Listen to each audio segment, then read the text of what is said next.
tous, bienvenue au stade Miguel Gros de Piura dans le nord du Pérou pour suivre ensemble le 4e et dernier quart de finale de cette 41e édition de la Copa América. Le Mexique va défier le Brésil dans quelques instants.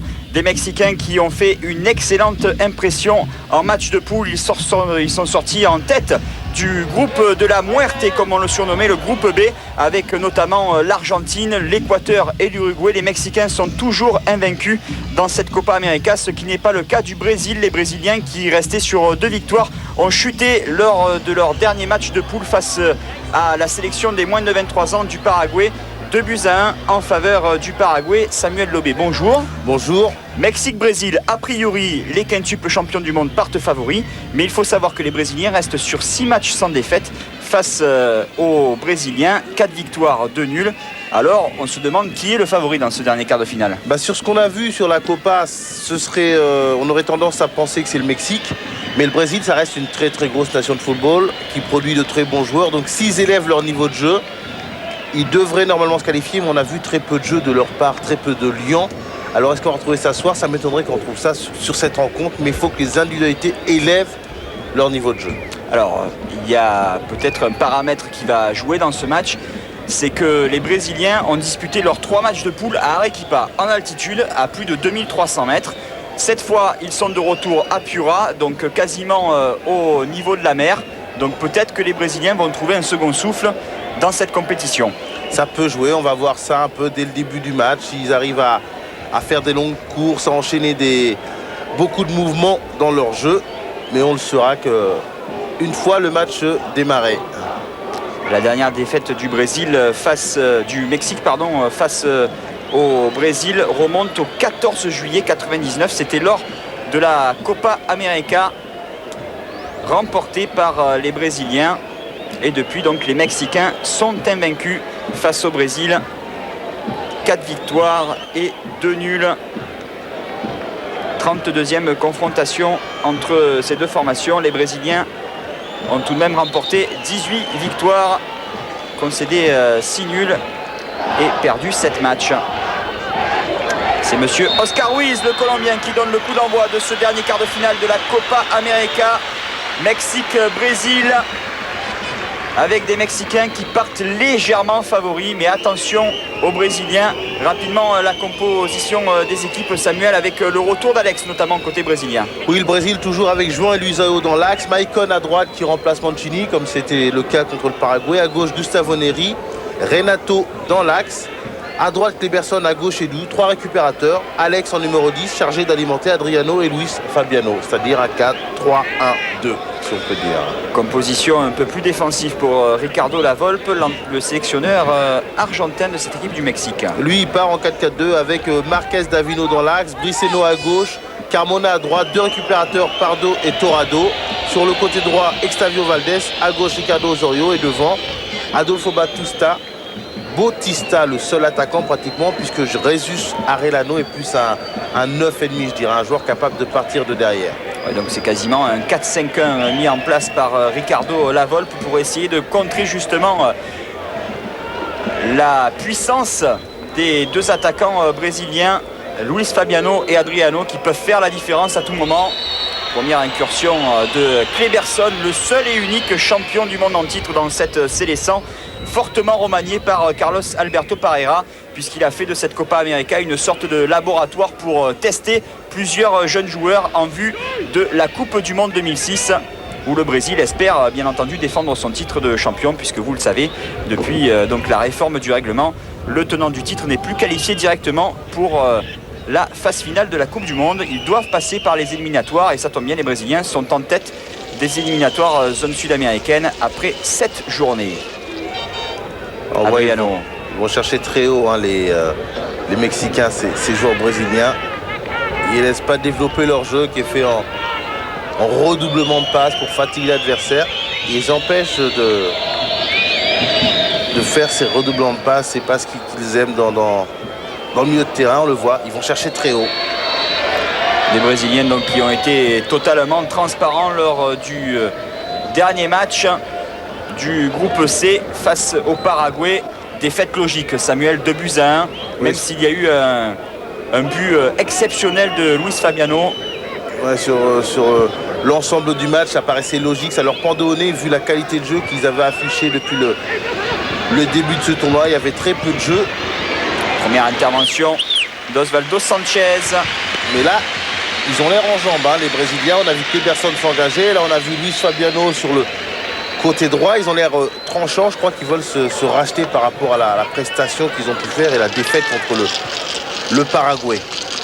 Et il faut dire que Carlos Alberto Parreira, qui était déjà un petit peu désabusé après les 2 premiers matchs du Brésil, remportés par la Seleção, eh bien, il a dû certainement passer une petite soufflante à ses joueurs après la défaite face au Paraguay. Ouais, je pense aussi.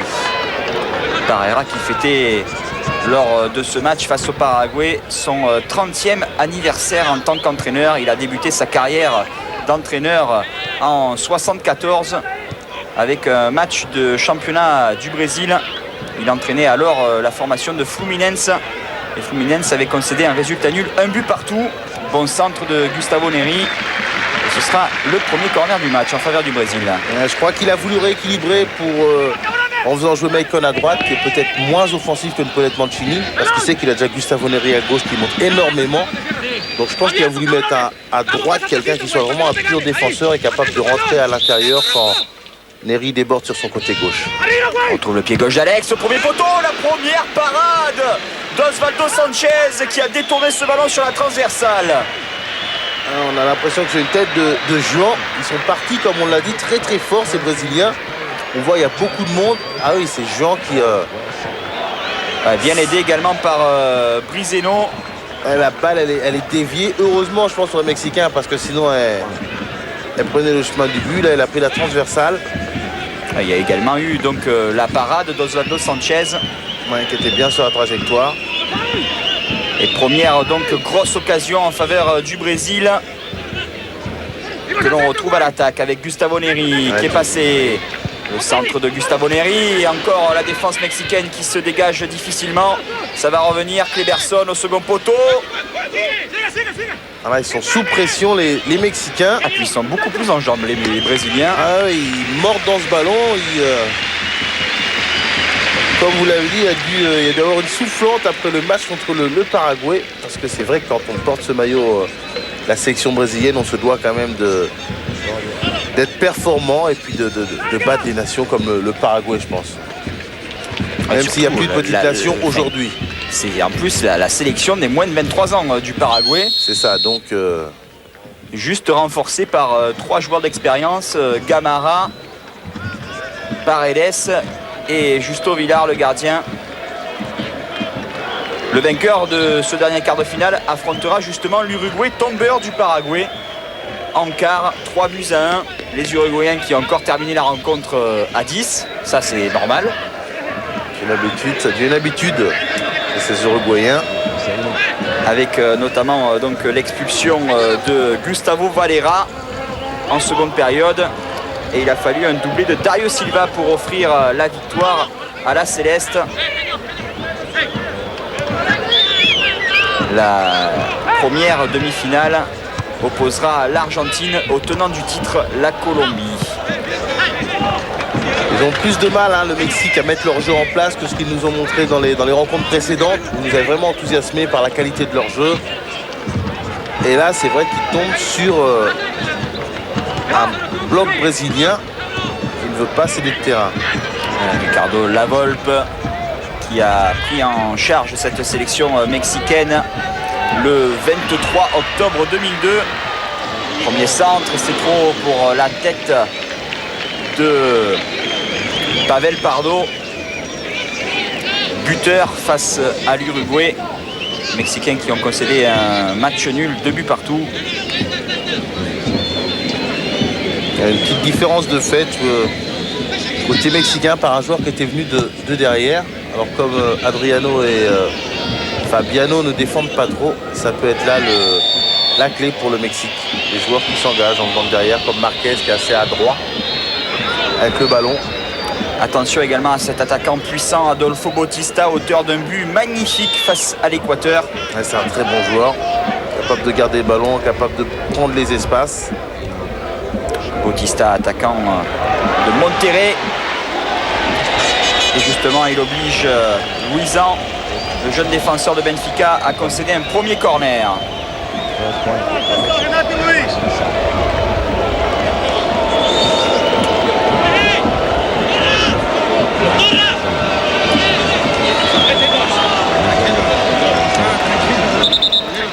Le retour du capitaine Rafael Marquez qui n'était pas présent lors du match face à l'Équateur. La Volpe qui a fait souffler la plupart de ses cadres au cours de cette rencontre. Et pourtant les Mexicains ont encore produit du jeu. Ils se sont imposés 2-1 sans forcer. Et avec la réponse du Mexique, ce ballon, la reprise de Rafael Marquez qui échoue à quelques centimètres de la base du poteau. C'est le mérite qui passe un peu au travers et c'est Fabiano qui met le ballon. Luis Fabiano qui a détourné ce ballon. Deuxième corner pour le Mexique. Brizeno et le dégagement de Renato. Ils ont voulu un peu varier leur frappe. Osorio en couverture, il n'y a pas de hors-jeu. Arellano qui lève la tête. Le crochet d'Arellano. Et il retrouve du soutien avec Pavel Pardo. On repart côté droit. Toujours cette technique mexicaine. Il ne s'affole pas, il pose bien le ballon et superbe occasion encore avec cette incursion de Carmona. Ah oui, il est bien rentré avec détermination, mais ils ont peut-être été éliminés un peu facilement les défenseurs brésiliens, que ce soit Gustavo Neri, que ce soit Juan, que ce soit tous ces défenseurs. Ils n'ont pas osé toucher Carmona parce qu'il était près de la surface, mais là ils l'ont laissé un peu s'infiltrer assez facilement. Heureusement pour le Brésil qu'il n'a pas réussi à cadrer sa frappe. Premier dégagement de Julio César et le coup de sifflet de monsieur Oscar Ruiz qui était déjà l'arbitre de la dernière rencontre entre le Mexique et le Brésil. C'était en 2001 lors de la Copa América organisée en Colombie. Et le Mexique s'était imposé 1-0 grâce à un but de Jared Borghetti qui est sur le banc aujourd'hui. Pardo qui retrouve Arellano. Qui bouge beaucoup, qui décroche, qui fait le jeu. Et qui laisse le seul Bautista devant. Il y a toujours ces centres plongeants là avec un joueur qui essaie de couper la trajectoire. Cléberson. Un stade Miguel Gros qui a fait le plein. Plus de 23 000 spectateurs pour assister à ce dernier quart de finale de la 41e édition de la Copa América. Pour l'instant, un quart de finale très plaisant entre le Mexique et le Brésil. Avec toujours de la même façon. Ils monopolisent le ballon, ils jouent à leur rythme le Brésil jusqu'à ce qu'ils trouvent l'ouverture. Ils déplacent le bloc adverse sur toute la largeur et puis ils trouvent un appui à l'intérieur comme sur ce ballon. La récupération de Cléberson. Le premier Brésilien dans l'histoire du club de Manchester United. Sir Alex Ferguson espérait recruter Ronaldinho. Il s'est finalement engagé avec Barcelone. Il a donc engagé Cléberson. Bautista qui conserve bien le ballon. L'ouverture est parfaite. Et on repart des bases arrières avec Carmona. Bautista qui est passé. Qui était au départ de cette action. Le centre de Bautista et Arellano qui arrive un peu trop tard. Récupération de Luisan. Renato avec Adriano tout en puissance. Adriano qui est passé. Il va maintenant défier Davino. La frappe d'Adriano hors cadre. On le voit, c'est les individualités du côté du Brésil. Là, on a vu le gros travail d'Adriano, alors que là on voit l'interception de Luisao. Luisan qui retrouvera Manuel Dos Santos à Benfica la saison prochaine. Le latéral gauche de l'Olympique de Marseille s'est engagé pour 3 ans avec le club lusitanien.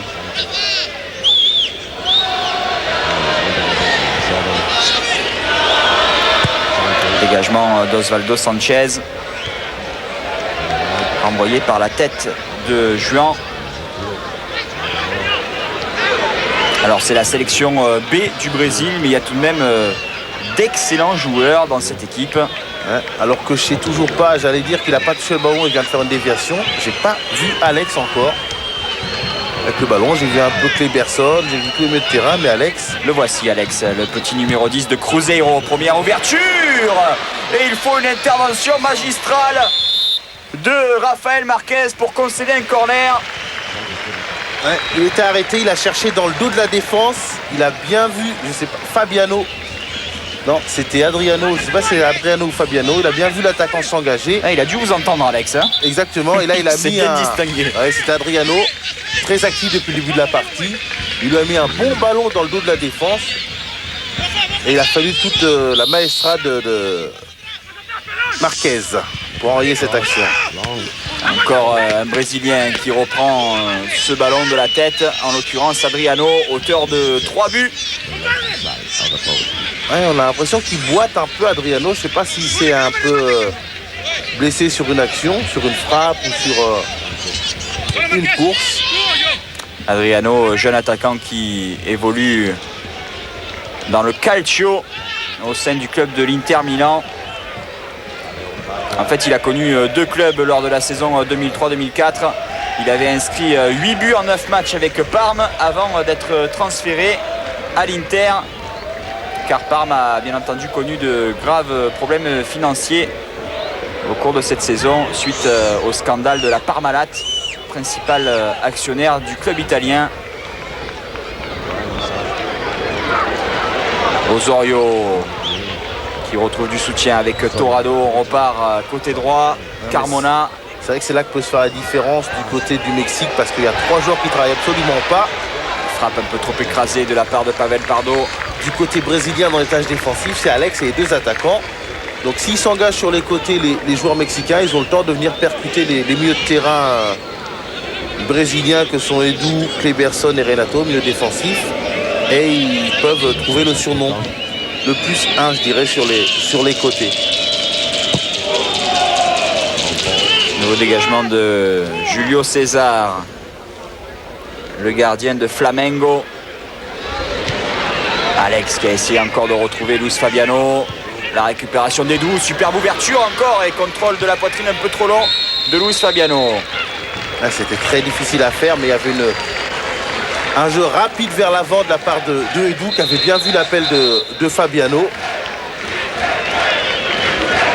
Après, c'est vrai que c'était un enchaînement qui n'était pas facile. Je ne sais pas ce qu'a sifflé l'arbitre.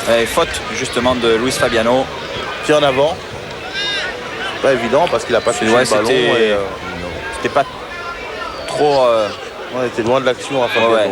Il a raté son contrôle. Après, il a essayé de contrer, mais il n'y avait pas de... C'était dans le jeu. Oui.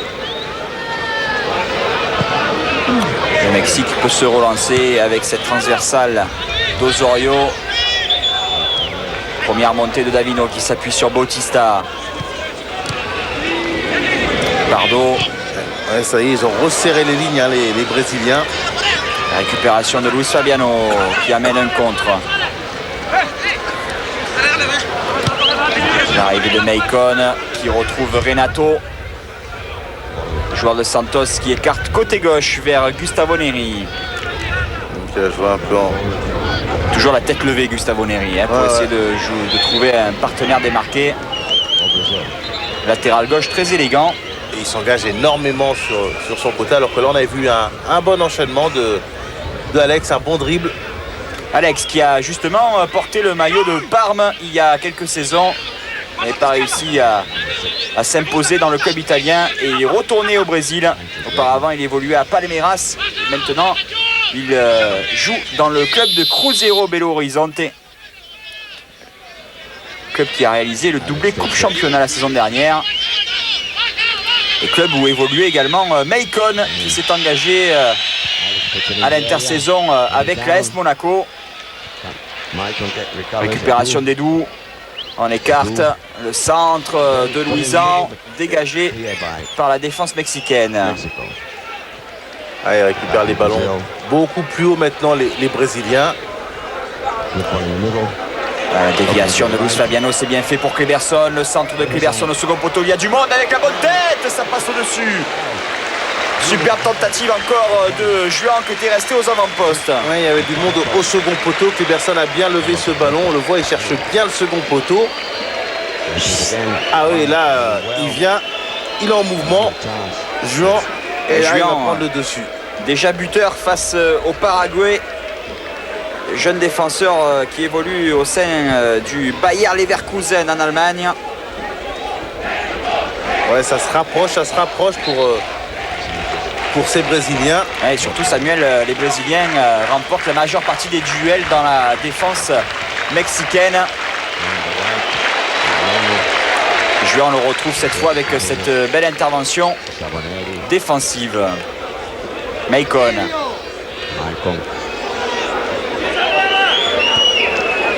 Luis Fabiano.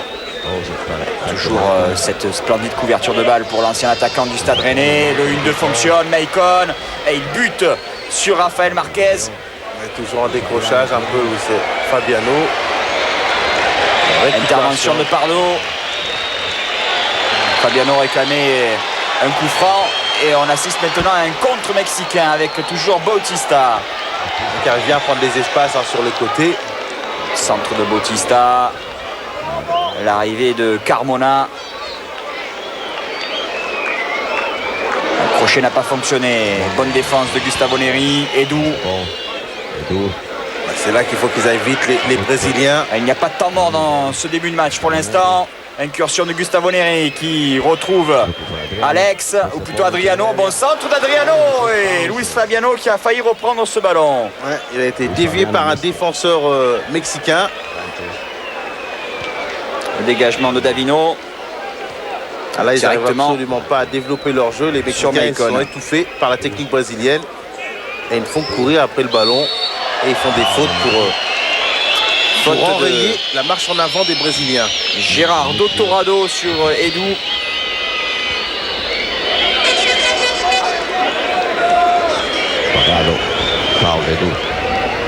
Franc situé à 35 mètres du but d'Osvaldo Sanchez. On va retrouver le pied gauche d'Alex. Ils courent beaucoup, Pardo et Torrado, pour essayer de récupérer ce ballon. On les retrouve justement, les deux milieux récupérateurs. Ils forment le mur mexicain. Alex au second poteau. Encore une intervention délicate de la défense mexicaine. C'était devant Maicon. Et la récupération. Et nouveau coup de sifflet de monsieur Oscar Ruiz. Une nouvelle faute encore dans ce milieu de terrain. Ils sont méconnaissables les Brésiliens pour l'instant. Ouais, ils sont vraiment bien meilleurs que ce qu'on a pu voir depuis le début de ce tournoi. Et c'est vrai qu'en gardant le ballon comme ça et puis essayer de trouver la faille vers l'avant, ça fatigue énormément l'adversaire. On s'en rend pas compte, mais je pense que quand on joue contre les Brésiliens, on doit avoir l'impression que ce ballon est insaisissable. On a passé le cap des 20 minutes de jeu dans cette première mi-temps. Toujours 0-0. Les Brésiliens une nouvelle fois dans la surface mexicaine. Bon contrôle d'Arellano. Ouais, bon retour, très bon retour de Kleberson qui va obtenir la touche en plus. Ouais, sans commettre de faute. C'est bien fait de la part du joueur de Manchester United. Et on repart côté gauche avec Brizeno. On cherche tout de suite la profondeur côté mexicain. Ouais, il joue un jeu direct qui ne leur ressemble pas par rapport à ce qu'on avait vu parce qu'ils sont dominés au milieu du terrain. Exactement, ils courent déjà beaucoup après le ballon quand ils ne l'ont pas. Ils n'ont plus la force de venir le rechercher peut-être, que ce soit Torrado ou Pardo pour faire le jeu. Donc on saute un peu les lignes. Il n'y a pas beaucoup de joueurs disponibles. Les Mexicains qui sont encore obligés de repartir avec leur gardien Osvaldo Sanchez. C'est là qu'il faut des joueurs un peu disponibles pour jouer dans les intervalles. Osorio, Pavel Pardo. On retrouve Carmona. Arellano. Crochet d'Arellano qui essaie de trouver un point d'appui. Intervention de Renato.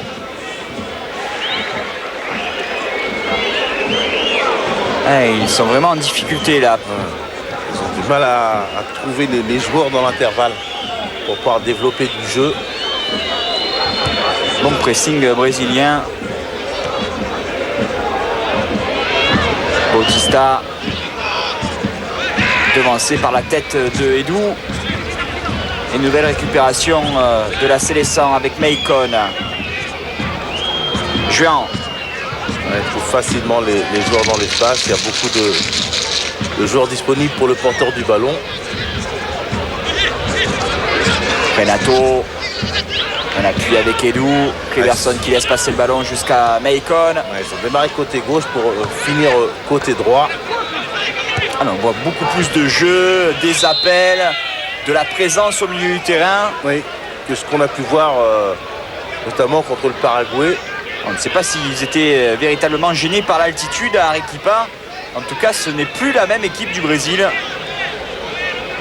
On a quasiment vu plus de jeux lors des 20 premières minutes que lors de 3 matchs. Ah oui, tout à fait. Puis on voit, il gagne les duels comme vous l'avez souligné. Là, c'est Juan qui a devancé Bautista et qui va au bout de son action. Dégagement de Marquez et comme par hasard, les Mexicains commettent quelques erreurs techniques avec ce contrôle manqué de la part d'Octavio Valdez. Maicon qui s'appuie sur Cleverson. Le petit ballon piqué de Cleverson dégagé par Brizeno. Regardez, ils perdent les duels. Ils ne savent plus trop les Mexicains comment faire pour mettre en danger cette équipe brésilienne, comment les priver de ballon. Gustavo Neri. Ils avaient un plan de jeu en début de match, mais ils se rendent compte qu'ils arrivent à pas du tout à être maîtres du ballon au milieu de terrain, ces Mexicains, donc ils subissent. Maicon qui va les provoquer, le centre de Maicon au second poteau, c'est renvoyé par la tête de Rafael Marquez. Et ça va revenir immanquablement avec la remise de la poitrine de Alex. C'est bien fait, ils ne s'affolent pas les Brésiliens et ils repartent côté gauche avec Gustavo Neri. Bon centre et renvoyé des 2 points par Osvaldo Sanchez. Il le fallait car il y avait Luis Fabiano qui avait armé sa tête. Sans avoir à déborder son adversaire, il arrive à redresser son centre, Gustavo Neri, avec son pied gauche. C'est-à-dire qu'il n'attend pas de faire la différence dans l'accélération. Il a un tel pied gauche, Gustavo Neri, qu'il enroule ce ballon et il contourne son adversaire qui se trouve pourtant en face de lui. Encore une bonne incursion de Maicon là sur son côté droit. Maicon qui nous fait une excellente impression dans cette Copa América. On l'avait vu déjà à son avantage lors du match face au Paraguay. C'est vraiment un bon défenseur, fort dans le duel, qui est moins fort que Gustavo Neri, son pendant sur le côté gauche dans les phases offensives, mais qui tient bien son poste. C'est un bon équilibrage de la part du Brésil. On a sur le côté gauche un Gustavo Neri qui est très bon offensivement et puis qui peut quand même perdre des duels défensivement, et Maicon qui est très bon dans le jeu défensif. Attention, Adriano qui est passé. Adriano, la frappe repoussée par Osvaldo Sanchez et derrière le coup de sifflet de Monsieur Ruiz qui accorde un penalty. Et on a déjà assisté à un coup de sifflet un petit peu avantageux lors du match entre la Colombie et l'adversaire de la Colombie. Le dernier adversaire de la Colombie, c'est en quart de finale. Où il y avait eu un penalty. Ouais, penalty accordé dans les ultimes minutes de la première mi-temps. Le Costa Rica, merci Samuel. Voilà, face au Costa Rica avec Tresor Moreno qui avait plongé dans les pieds du gardien costaricien. Là, c'est un petit peu le même cas de figure. Non, mais là, il y a faute pour moi. Pour moi, je ne sais pas pourquoi le gardien il se jette de cette façon-là. Il faut revoir un peu l'action parce qu'il m'a l'air d'y avoir du monde quand même à côté de lui. On voit Marquez qui est à côté. Ça revient quand même. Il y a quelqu'un dans le but. Bon, Adriano, on peut dire qu'il a encore une fois de plus.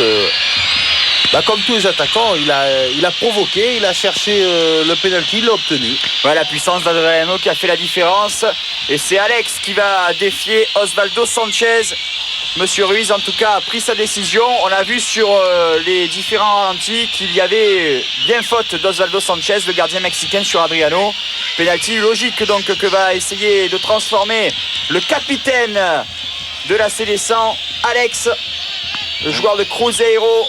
Il peut marquer son premier but, je pense, dans ce tournoi. Exactement. Et il peut surtout donner l'avantage au Brésil. Alex et son pied gauche et contre-pied parfait. Ouverture du score des quintuples champions du monde dans ce dernier quart de finale de la Copa América. Ouverture du score méritée, Samuel Lobé. Ouais, sur ce qu'on a vu depuis le début du match, le Brésil se montre vraiment dominateur. Il monopolise le ballon, il passe par la droite, il passe par la gauche. Et là, ils ouvrent logiquement le score. On va voir quelle va être la réaction du Mexique, qui est complètement étouffé dans ce match et de la part desquels on s'attendait quand même à autre chose. Mais c'est vrai qu'ils tombent contre une grosse équipe du Brésil aujourd'hui. Ouais, le Brésil qui était déjà l'un des principaux favoris avant le début de cette compétition. Les Brésiliens avaient un petit peu entaché justement leur statut de favori lors des 3 matchs de poule. Cette fois, ils retrouvent des couleurs dans cette première demi-heure. Ils viennent d'ouvrir le score par l'intermédiaire d'Alex sur penalty. Et on attend maintenant une réaction de cette équipe mexicaine qui reste, on vous le rappelle, sur 6 matchs sans défaite face au Brésil. 4 victoires et 2 nuls. Premier carton jaune de ce match, il est pour Kleberson. Ouais, croche-pied, hein, il avait été pris sur ce crochet intérieur.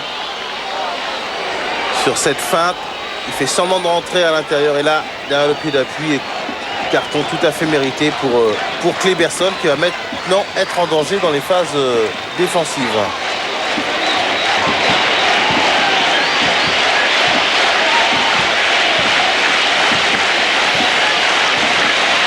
Il va devoir faire attention maintenant. Le milieu récupérateur de Manchester United. Kleberson qui évoluait auparavant à l'Atlético Paraná. Donc le franc en faveur du Mexique. Au premier poteau, c'est détourné en corner par la tête de Maicon. Ouais, ils se tapent dans les mains. Je crois qu'ils sont très très motivés les Brésiliens. Ils ont dû essuyer des critiques, je pense, après leur défaite contre le Paraguay. Il y a des gestes qu'on ne voyait pas lors des précédents matchs. Il y avait déjà eu pas mal de critiques lors des 2 premiers matchs, mais elles étaient un petit peu mises sous les ténoirs par la victoire. Par le fait les Brésiliens s'étaient imposés. La réaction avec la parade de Julio César. Encore un ballon qui traînait devant le but brésilien. Un très très bel arrêt de Julio César.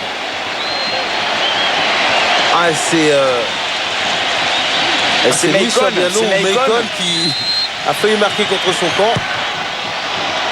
Et encore au premier poteau, le Brésil peut se dégager avec une possibilité de contre. Maintenant, Kleberson qui lève la tête. L'ouverture.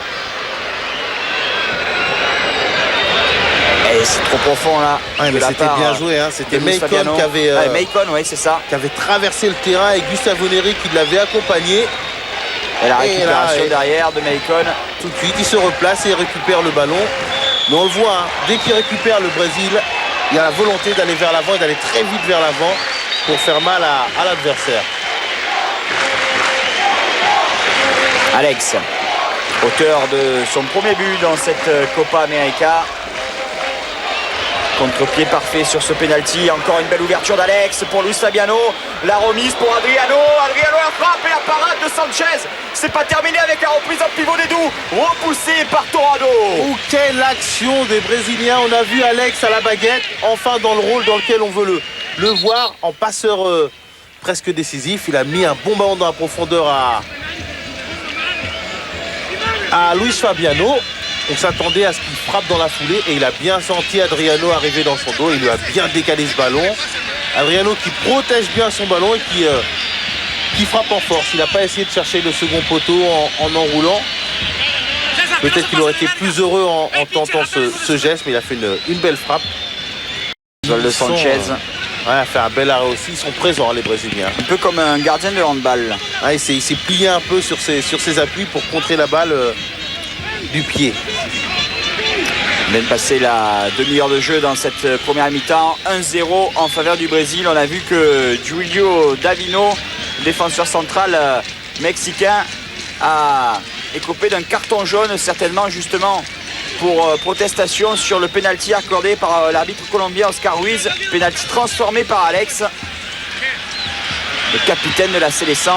Alex qui n'a pas joué lors de la défaite brésilienne face au Paraguay. On le retrouve. Et lui aussi, à l'image de la Sélection, il nous fait une excellente impression dans cette première demi-heure. Ah oui, là, on ne l'avait pas trop vu pendant les 5-10 premières minutes, mais là, depuis le penalty, on le voit énormément à la baguette.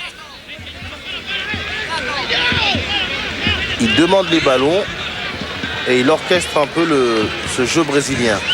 Renato. On retrouve Kleberson. Alex, il y a beaucoup plus de mouvements. Regardez, à chaque fois, on essaie de fournir une solution au porteur du ballon. Ça, c'est quand même le gros changement par rapport aux 3 premiers matchs du Brésil. Nous, c'était énormément arrêté. Edu qui commet une faute sur Carmona. Et la sortie de Ricardo Osorio qui va être remplacé par Héctor Altamirano, le premier buteur du Mexique face à l'Équateur.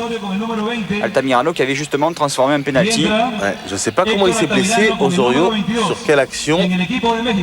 Alors qu'Altamirano il prend le côté droit alors qu'Osorio jouait un peu côté gauche.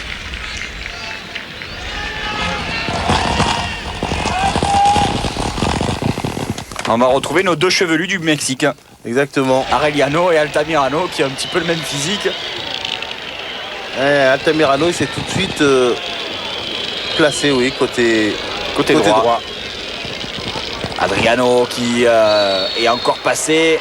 Et Monsieur Ruiz qui sanctionne l'attaquant brésilien. Ouais, c'était pas trop évident là. Ouais. Non, je vois pas quelle faute il a fait. Il a bien protégé son ballon. Il s'est engagé avec force et puissance. On le voit là, c'est tout. Hein. C'est plus même le Mexicain qui lui accroche le bras et qui n'arrive pas à l'arrêter parce que c'est quand même un tank. Hein. Attention à Juan qui est un peu passé au travers là sur ce dégagement manqué. Corner en faveur du Mexique. Ouais. Et on voit Adriano qui pose énormément de problèmes à la charnière centrale mexicaine. Hein. De par sa puissance, sa mobilité. Il a dit puissance et il est fort physiquement et il arrive quand même dans ses déplacements, il est assez à l'aise. Ce qui n'est pas évident à marier tout ça. C'est un attaquant assez complet. On va retrouver le pied droit de Pavel Pardo. Il va frapper ce corner. Marquez est une nouvelle fois monté. Pris au marquage par Juan. Et Adriano qui est revenu dans sa surface de réparation. Oh, toujours au premier poteau. C'est dégagé justement par la tête d'Adriano. Et le ballon qui sort en touche. Alors qu'on a vu Altamirano tout à l'heure contre une frappe alors qu'il était assez loin. Altamirano qui est passé, le centre au second poteau. Et le dégagement de Maicon qui ne s'affole pas. Ah, on contrôle de l'intérieur, on pivote, on dégage ce ballon. Même si c'est pas trop conseillé à tout le monde de faire ce genre de geste dans la surface de réparation. Un signe qu'ils sont en confiance les Brésiliens. Maicon qui va fêter ses 23 ans le 26 juillet prochain. Et franchement, c'est un excellent latéral droit. C'est un jeune joueur en plus qui doit avoir une grande marge de progression. On va le découvrir avec un grand plaisir lors de la saison 2004-2005 de Ligue 1. Je crois que c'est une très bonne acquisition pour Monaco. Recrutement à grosse connotation sud-américaine pour l'instant du côté de l'AS Monaco, puisque outre Maicon, les Monégasques ont enregistré les arrivées de 2 Uruguayens, Javier Chevanton que l'on connaît puisqu'il évoluait ces dernières saisons en Italie, à Lecce, et puis Diego Pérez, un jeune milieu récupérateur qui est entré en jeu lors du quart de finale qui opposait la Céleste au Paraguay. L'Uruguay qui s'est imposé 3-1 face au Paraguay, et Diego Pérez est rentré après un peu plus d'1 heure de jeu lors de ce quart de finale. Là, je ne sais pas qui va frapper. C'est Altamirano, je crois, non? Ouais, c'est ça. Frappe lointaine qui passe juste au-dessus de la transversale. Et alors que c'est Extavio Valdés qui est passé côté gauche. Elle est rentrée dans ce match sans complexe. Altamirano, il tente des frappes, il a envie d'aller vers l'avant. Altamirano qui évolue dans le club de Santos Laguna au Mexique. Bautista qui tente puissance, il obtient une touche. Dans son duel avec Luisão. Hey Luisão, correu, Vitinho! Sem falta, Luisão! Sem falta! Je sais pas qui est-ce qui parle. Pas de faute, c'est Carlos Alberto Parreira qui demande à Luisão de ne pas commettre de faute. Et il l'a appelé parce qu'il était un peu distrait. Il a oublié qu'il n'y avait pas de hors-jeu sur une remise en touche. Il avait laissé partir un peu Arellano. Et Luis Parreira l'a un peu rappelé à son devoir. On a entreaperçu la mine pour le moins dubitative du sélectionneur argentin de cette équipe mexicaine, Ricardo Lavolpe. Alors que là, il y a quand même une faute sur Fabiano au moment où il saute. Et Monsieur Ruiz a fait signe de jouer. Pardo. Et on va retrouver Altamirano sur le côté droit. Torrado. Allez, les Mexicains qui ont un peu plus de champ au milieu du terrain. L'ouverture de Torrado vers Omar Brizeno. Et il y a la bonne montée de Maicon sur lui. Arellano qui s'appuie sur Bautista et tout de suite trois Brésiliens face à lui. Et Bautista perd le ballon. Il va le récupérer avec ce mauvais contrôle de Cléberson. Le tacle de Juan qui éloigne le danger. De Juan, il le fallait. Car il y avait un excellent appel d'Arellano. La remise d'Adriano. Et Edu qui lance Adriano. Plutôt Luis Fabiano. Le joueur de São Paulo qui lève la tête. Et il retrouve Renato. Cléberson. Maicon. Bien libéré sur son côté. Alex, attention à l'appel encore au second poteau. C'est dégagé par la tête d'Altamirano. C'est vite récupéré encore une fois. C'est bien fait dans les intervalles. Ces Brésiliens qui se trouvent facilement. Luis Fabiano qui tente de s'emmener le ballon de la tête. Il commet une faute sur Rafael Marquez. Sur son premier contrôle, il n'a pas réussi à mettre son ballon vers l'avant. Pardo.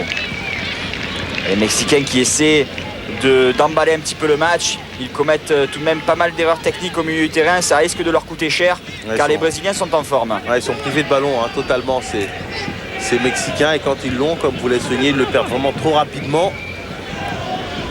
Et c'est des longues phases de jeu où le Brésil a le ballon après qui fatigue cette équipe du Mexique. Maicon qui a fait l'effort pour essayer de récupérer ce ballon. Sanchez va pouvoir dégager sa formation. Il fait immédiatement l'effort pour se replacer, qui n'attend pas.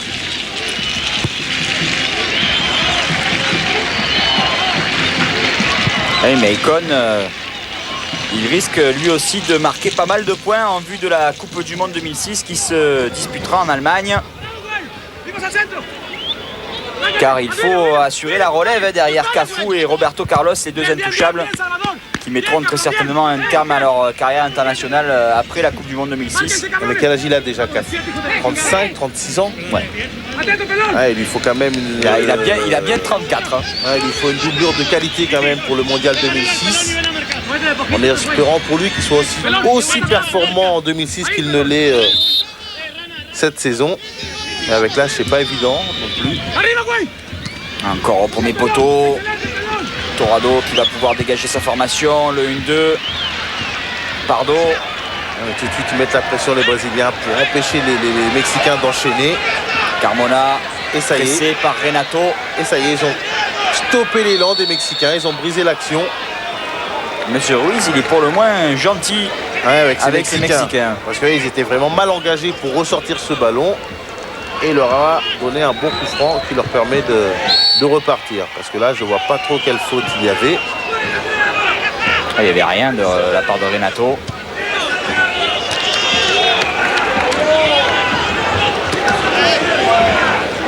Remise en jeu effectuée par Brizeno. On s'approche tranquillement de la fin de cette première mi-temps. Tentative de débordement de Brizeno, avorté par ce tacle de Renato. Qui est bienvenu en couverture de son poste de milieu axial. Il est bienvenu compenser sur le côté droit. Ça fait un petit moment que les Mexicains n'ont plus inquiété Julio César, le gardien brésilien. Bon retour de... Ah non. Et Edu montre à l'arbitre que c'était un duel épaule contre épaule. Il y avait un très bon retour de Edu. Épaule contre épaule à l'anglaise, on va dire. Oui, il s'impose athlétiquement. Pour nous, une nouvelle fois, il n'y avait pas faute. Ça permet justement aux Brésiliens, aux Mexicains, d'obtenir un bon coup franc. On va retrouver le pied droit d'Hector Altamirano.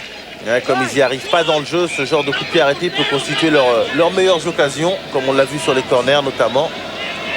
Tout à l'heure, il a placé un coup franc situé quasiment au même endroit, au-dessus de la transversale, du but gardé par Julio César. Il va essayer maintenant de trouver le cadre. Ouais, il prend beaucoup d'élan, il fait un coup de pied. Il doit avoir confiance dans sa frappe pour que la balle retombe au-dessus du mur. Et cette fois c'est cadré, c'est repoussé. Attention à la reprise de Brésilien. Au-dessus, c'était finalement Octavio Valdez.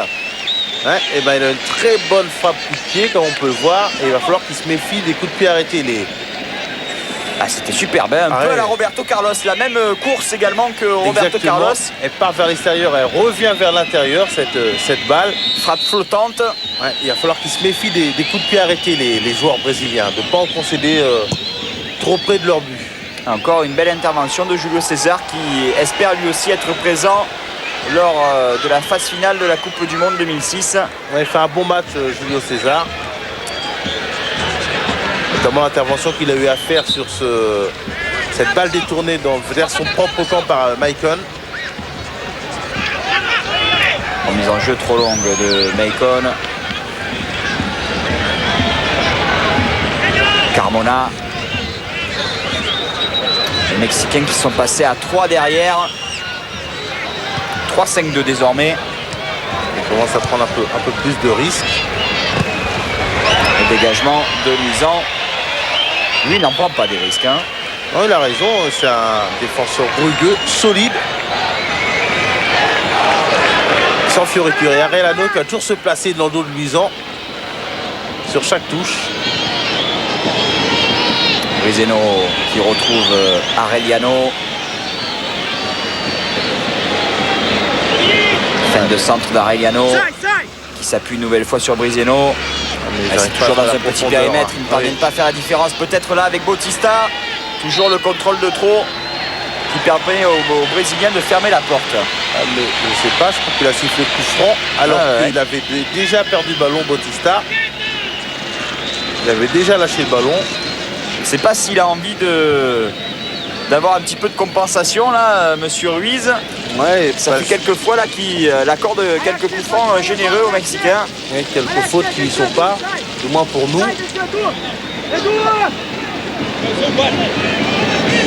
Là peut-être qu'ils vont changer de tireur parce qu'on est plus près du but et la frappe en force ça s'impose pas vraiment.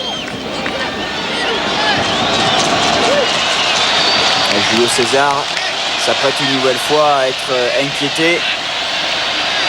Il a placé son mur, le gardien brésilien, mur très fourni puisqu'il y a également 4 Mexicains, 3 maintenant dans le mur. Peut-être Pardo ou sinon Altamirano en force. C'est finalement Pardo et ça passe à côté. Il y aura 2 minutes de temps additionnel. C'était une très bonne occasion parce qu'on était assez proche du but. Il aurait fallu au moins cadrer ce genre de coup franc. Adriano encore en puissance. Il obtient une touche. L'attaquant de l'Inter. Touche rapidement effectuée vers Edu.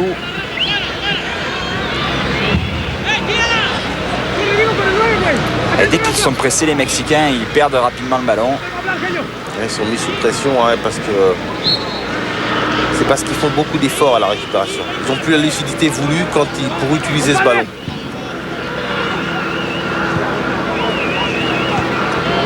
Un bon jaillissement de Brizeno, la récupération d'Arellano qui s'appuie sur Davino. Torrado tente de lancer Bautista, c'était difficile. Retour de Maicon qui dégage sa formation. Attention, il faut se parler. Davino, intervention délicate. Il s'en sort bien face à Luis Fabiano. Ouais, c'est le 3 à Brizeno, comme vous l'avez souligné, qui est monté un peu plus haut. Ouais, suite à la sortie sur blessure d'Osorio. Changement de tactique opéré par Ricardo Lavolpe. Mexicain qui évoluait jusqu'ici en 4-4-2, même 4-5-1. Ils sont passés en 3-5-2.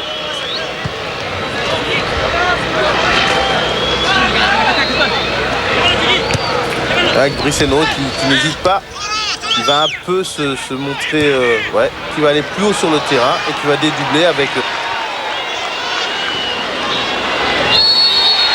Et encore un coup de sifflet de Monsieur Ruiz, faute d'Arellano. Et on en reste là, Monsieur Ruiz qui renvoie les deux équipes au vestiaire. Fin de cette première mi-temps. Le Brésil mène 1-0 face au Mexique dans ce dernier quart de finale de la Copa América 2004. Avantage mérité pour l'instant, Samuel Lobé. Oui, sur ce qu'ils nous montrent, ils ont totalement dominé leur sujet sur cette première mi-temps. Maintenant, s'il reste...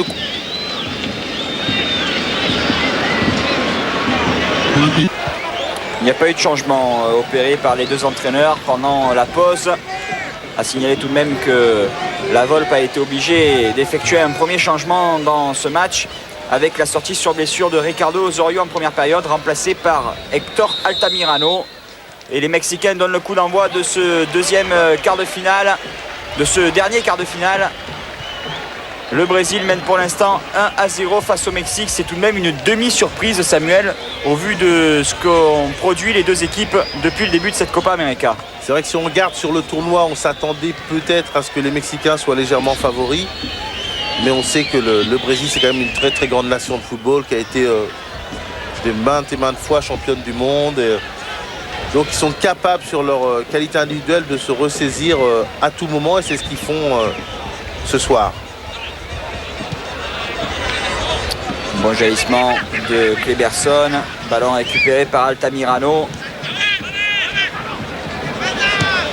L'extérieur du droit de Pardo. Avec Juan qui est un peu passé au travers. Attention à cette mésentente. Ballon récupéré par Arellano qui va obtenir le premier corner de cette seconde période. Peut-être que Arellano va se porter beaucoup plus haut aux côtés de Bautista qui a été quelquefois esselé pour mettre un peu plus de pression sur l'arrière-garde brésilienne.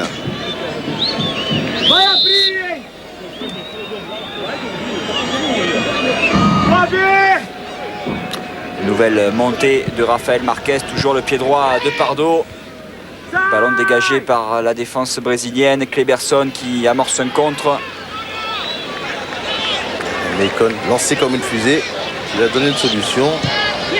Ouais, mais Kleberson choisit le côté gauche. Ballon renvoyé par la tête de Héctor Altamirano. Renato. Et plutôt Gustavo Neri qui lance. Adriano, le centre d'Adriano. Second poteau, la superbe tête de Luis Fabiano. Hors cadre.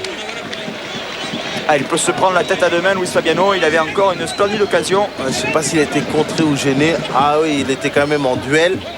Même s'il avait réussi à prendre l'avantage dans ce duel, c'était pas évident après de cadrer ce ballon. On a vu un déséquilibre du côté de la défense mexicaine parce que c'est quand même Torrado qui est venu défendre sur le côté droit de la défense mexicaine et Carmona qui ne s'était pas replacé. Disons qu'évoluer avec une défense à 3 face à des attaquants comme Luis Fabiano et Adriano, c'est tout de même prendre un très gros risque. Ouais, parce qu'il demande, je pense qu'il va demander maintenant aux joueurs de couloir, que ce soit le numéro 3 Briceno ou Carmona, de prendre beaucoup plus l'espace. Et donc ça va quand même libérer des espaces dans leur dos. On le voit, ils vont s'engager vers l'avant. Valdez qui perd ce ballon au profit de Luis Fabiano. Ils défendent à 11 les Brésiliens. Ça aussi c'est une grosse différence par rapport au précédent match. Ouais, il y a des joueurs qui n'étaient pas trop concernés par le travail défensif. Mais là c'est un vrai bloc. Il y a du lien dans cette équipe. Petite faute de Luis Fabiano sur Briceno. Les Mexicains peuvent se relancer avec leur capitaine Rafael Marquez qui retrouve Briceno. Marquez qui était présent lors de la finale de la dernière édition de la Copa América. Finale perdue par le Mexique face à la Colombie 1-0. Un but d'un autre défenseur, celui de l'Inter, Ramiro Cordoba. Ah, peut-être l'occasion mexicaine avec cette frappe hors cadre de Valdez. Ah là ils sont passés en force les Mexicains, notamment les deux comptes d'Arellano. Derrière il y a eu Bautista qui a réussi à contrer et puis Valdez qui peut pas mettre de l'ampleur dans son geste parce qu'il est serré, il y a une certaine pression qui est mise sur lui au moment de sa frappe. Mauvais choix du milieu de terrain de Pachuca. Contrôle de Luis Fabiano qui retrouve Kleberson. Nouvelle montée de Macon, le centre. Super contrôle de la poitrine d'Adriano. L'arrivée de Edou. Ballon récupéré par le joueur d'Arsenal qui retrouve Maicon.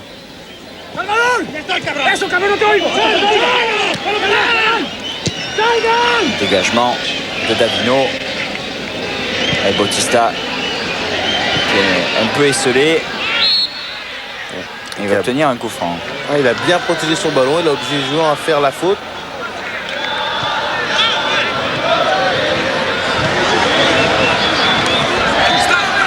Et il fait faute derrière en plus, Bautista.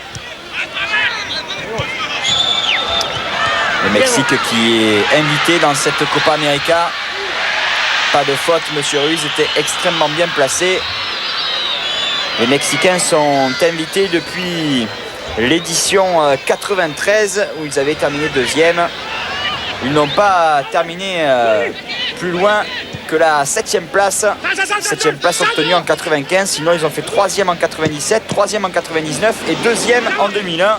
Pendant ce temps, Alex a bien failli donner 2 buts d'avance au Brésil. Et ils repartent sur le même tempo que lors de la première mi-temps, les Brésiliens. On va retrouver le capitaine de la Célestin. On voit la frappe détournée par Davino. Super corner au second poteau, la tête piquée. Non, le but est annulé. Monsieur Ruiz avait sifflé avant le deuxième but inscrit par Juan. Parera reste impassible. Ouais, mais là, je vois pas bien la faute parce que dès le départ, on a vu qu'ils étaient battus au second poteau. Et c'est Edou. Ouais, y a rien. C'est dans le jeu. Hein. Il n'y a rien du tout. C'est encore dans le jeu. Il n'y a rien du tout. Les défenseurs a été battu. On le voit, il se plaint même pas. Ils s'attendent tous à ce qu'il y ait but. Et on voit là aussi, les Brésiliens restent concentrés. Ouais, ça prouve qu'ils sont dans le match. Ils savent qu'il n'y a pas faute, mais ils se disent bon, c'est un fait de jeu. On continue. Et bon centre d'Altamirano renvoyé par Juan. Et là, dès le début, on a vu qu'Osvaldo Sanchez allait être en danger sur ce corner bien tiré au second poteau qui lui empêchait toute intervention. Et là, ils avaient été battus dans le duel, les défenseurs mexicains. Un nouvel avertissement sans frais pour les Aztèques. Encore une montée de Rafael Marquez, toujours à la lutte avec Juan. Paradel Pardo, c'est dégagé par la tête de Luis Fabiano. La récupération de Pardo qui retrouve Arellano. Pardo, il y a un décalage là, le centre de Pardo encore fuyant. Et la sortie de Julio César qui a parlé à ses défenseurs. Cléberson. Et bonne ouverture et position de hors-jeu de Luis Fabiano. Il revient et l'arbitre lui signale qu'il revient de position de hors-jeu. Il n'y a absolument rien. Sous cet angle, c'est encore plus flagrant. Il n'y a absolument rien sur ce but refusé. Je ne sais pas ce qu'a vu l'arbitre de là où il était placé. En tout cas, il a fait le geste, Monsieur Ruiz. Petite poussette dans le dos du défenseur mexicain. Mais la poussette était inexistante là, sur ce ralenti.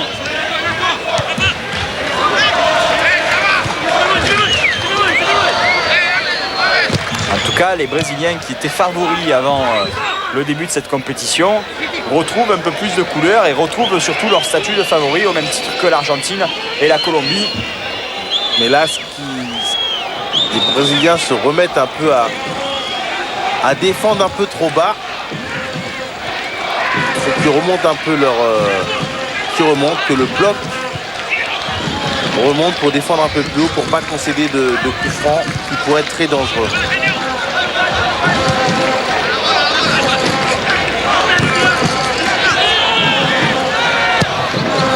Ouverture plutôt transversale de Renato à destination de Maicon. Le contrôle est parfait. Il s'appuie sur son capitaine Alex. Ils vont encore changer l'orientation du jeu. Edou, voilà qui est fait. Gustavo Neri. Et contrôle manqué pour Adriano qui va essayer de fournir un point d'appui à Gustavo Neri. Pardo, Torrado, Valdez. Ça ralentit le jeu là, cette mauvaise transmission de Valdez à destination de Brizeno. On repart côté droit. Altamirano. Il devrait sortir sur le porteur du ballon. Bon jaillissement encore de Juan, auteur d'un excellent match. Regardez ça, Juan, il amorce le contre maintenant. Superbe ouverture pour Adriano. Attention, ça peut aller très vite. Le centre d'Adriano coupé par Carmona. Ah, mais il était encore allé au bout de son action, hein, Juan. Il intercepte, il prend appui, après il s'engage. Absolument pas hors jeu là, c'est de Luis Fabiano. C'était Non, l'action il est sur la précédente. même ligne. Et on va voir un peu sur le corner s'il va encore tirer au second poteau. C'est brésilien. Heureusement que l'arbitrage est tout de même favorable aux Mexicains. Sinon, il pourrait déjà être mené au moins 2 ou 3-0. Encore un Brésilien qui prend le dessus. Là, cette fois, c'était Maicon, ou plutôt Luisan, pardon. Ouais, et heureusement qu'elle a été déviée par un défenseur mexicain, ce qui a changé légèrement la trajectoire pour Luisao. Luiseno, un appui avec Marquez. Torrado, déjà 10 minutes de jeu dans cette deuxième mi-temps, toujours 1-0 pour le Brésil. Arellano. Ouais, mais il ne parvient pas à trouver un partenaire démarqué à la pointe de l'attaque. Ah non, parce qu'il y a que Bautista devant. Si Arellano vient faire le jeu, il ne reste que le seul Bautista pour servir de point d'appui, pour demander dans la profondeur.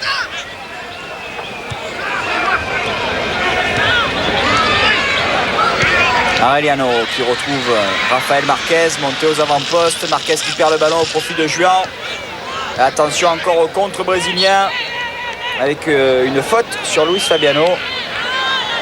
Et Rafael Marquez qui va de plus en plus s'intercaler dans le milieu de terrain.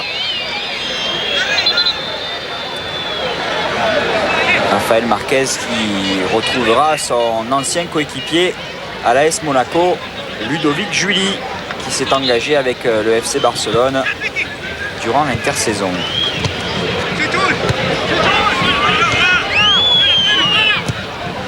Ouverture de Juan. Et encore un drapeau qui se lève pour une position de hors-jeu de Luis Fabiano. Carmona. C'est vrai que quand on regarde le score, ils sont menés que 1-0 malgré la domination du Brésil dans le jeu. Et ils ont raison de prendre leur temps quand même, les Mexicains, de ne pas hypothéquer toutes leurs chances. Ah oui, ils sont toujours dans le match, hein, malgré tout. Ils ne sont menés que 1-0. Adriano. Qui a bien protégé son ballon face à Marquez. Et on va revoir un peu. Je ne vois pas où est le hors-jeu. Bah, disons que sous cet angle, on voit l'ouverture, mais après on ne voit pas le positionnement de Luis Fabiano. Donc, au départ, ça nous sert un peu à rien. C'est ça, on ne voit pas au départ comment il est placé.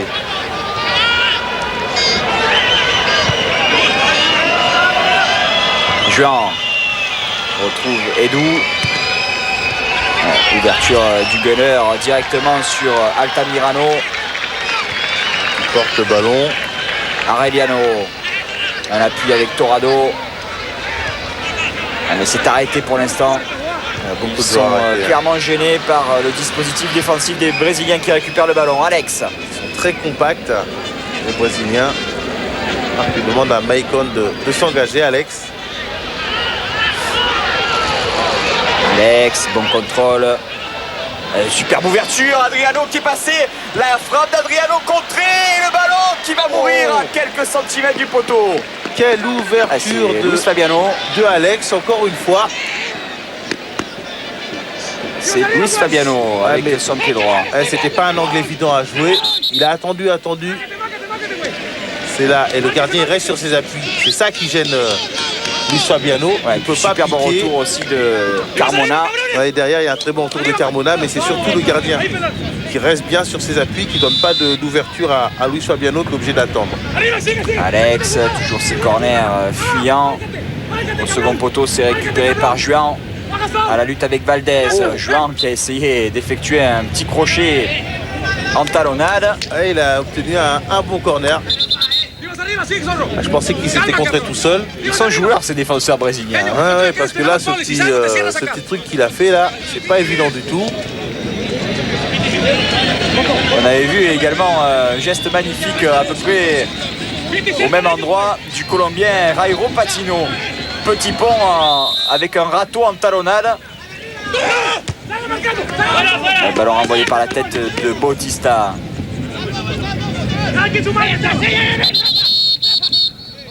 Ah, ça parle énormément dans le camp mexicain. Ils ont besoin de se rassurer, de s'encourager. Ouais, ils sont quand même clairement dominés. Ils passent un moment difficile. On a vu là sur l'incursion de Luis Fabiano qui avait été signalé hors jeu à 2 reprises auparavant.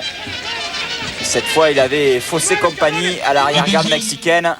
Il a fallu un ultime retour de Carmona pour empêcher le Brésil d'inscrire un deuxième but. Les Brésiliens qui poussent encore avec Adriano. Frappe lointaine d'Adriano, récupéré par Gustavo Neri. Et encore une bonne couverture de Carmona. Ouais, frappe très lourde d'Adriano. Et changement opéré par Ricardo Lavolpe avec l'entrée en jeu de Jared Borghetti, le dernier buteur mexicain en Copa América face au Brésil. Le Mexique qui s'était imposé 1-0 en 2001 grâce à Jared Borghetti. Jared Borghetti qui a eu le malheur de perdre sa sœur en début de semaine dernière. Il a été obligé d'effectuer un aller-retour au Mexique pour assister aux funérailles de sa sœur. Et il effectue son entrée en jeu dans ce dernier quart de finale à la place de Gerardo Torrado. Ah bah là, c'est choix clairement offensif. 2 véritables attaquants. Et on sort un milieu récupérateur.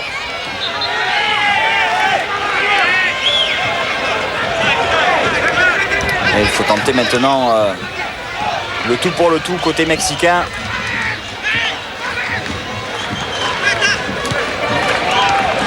Altamirano pris par Gustavo Neri et c'est bien fait de la part d'Altamirano. Grand pont sur Renato.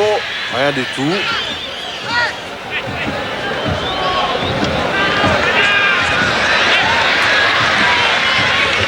L'incursion de Valdez qui retrouve Brizino, centre du droit de Brizino, renvoyé par la tête de Gustavo Neri.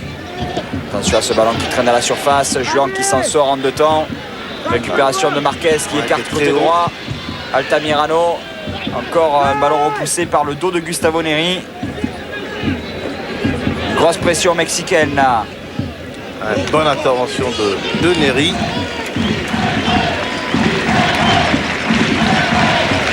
On va voir un peu quelle va être la réorganisation de cette équipe du Mexique. Arellano qui bute sur Renato. Ballon récupéré par le joueur de Santos. Dégagement de Gustavo Neri directement sur Pardo. Centre au second poteau et Borghetti qui s'effondre. On a encore changé de dispositif tactique. Ouais, je pense qu'il va falloir qu'on voit un peu ça dans un plan un peu plus large pour voir comment se sont placés les joueurs mexicains. Mais apparemment, il n'y aura plus que Pavel Pardo comme récupérateur.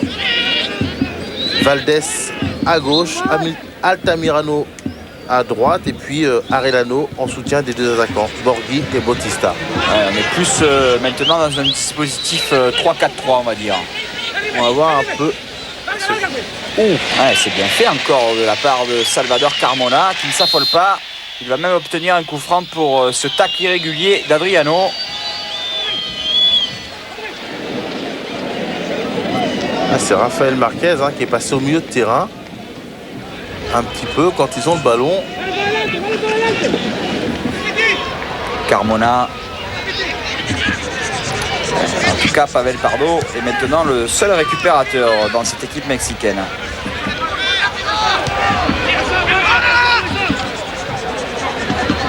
Marquez qui n'hésite pas à porter le surnombre dès que les Mexicains sont en possession du ballon. On le voit encore, le capitaine aztèque qui est servi par Brizeno, le centre de Marquez, deuxième chance et le ballon dégagé par la tête de Juan. Ça va revenir avec un nouveau centre, pas de position de hors-jeu, la parade exceptionnelle de Julio César. Il n'y avait pas de hors-jeu. Je ne sais pas s'il y a vraiment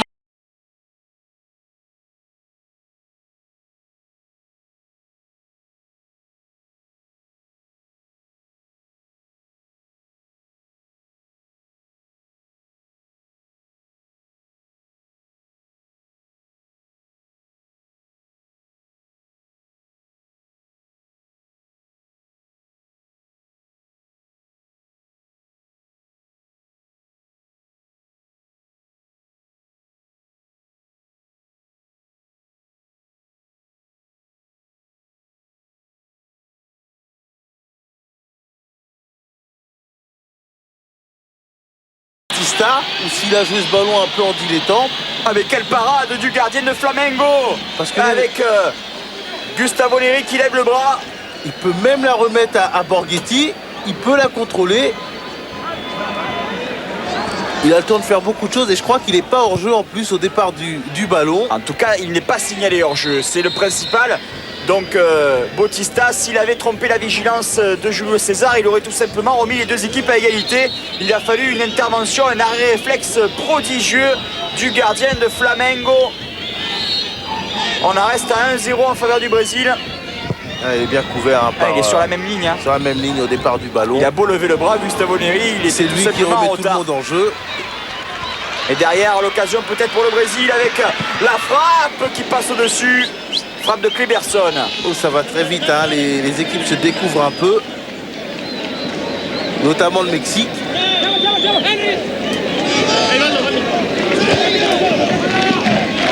Ah, c'est un quart de finale. Il y aura une équipe qui sera éliminée à l'issue de ce match. Donc les Mexicains qui sont pour l'instant menés par le Brésil vont tout tenter.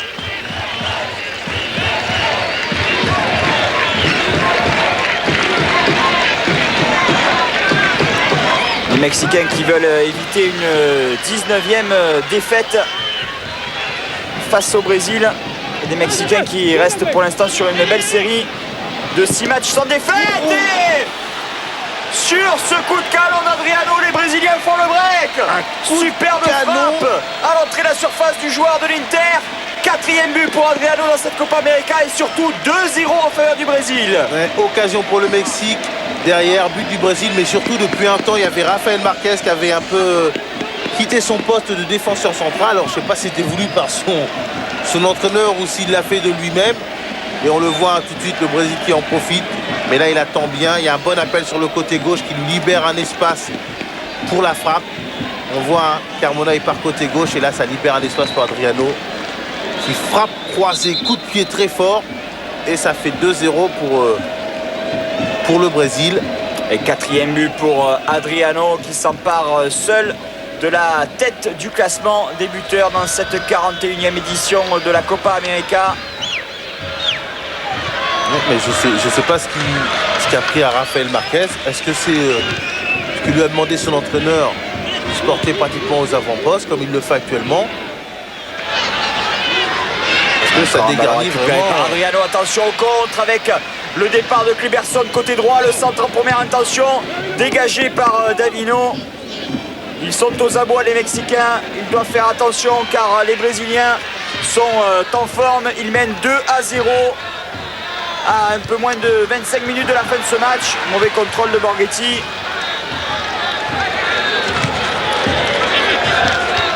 Non, mais ce qu'on disait dans ce match, c'est que sans être génial, les Mexicains, et en étant totalement dominés, ils n'étaient menés que 1-0 et il restait quand même du temps. On l'a vu sur une erreur brésilienne, Bautista aurait pu très bien égaliser. Donc je ne sais pas pourquoi ils se sont précipités. Ils se précipitent comme ça pour revenir au score. C'est eux qui ont laissé des espaces aux Brésiliens. Altamirano qui est passé le centre. Récupéré par Juan. Mauvaise relance de Gustavo Neri. Ouais, il y aurait peut-être un petit quelque chose là sur Pardo.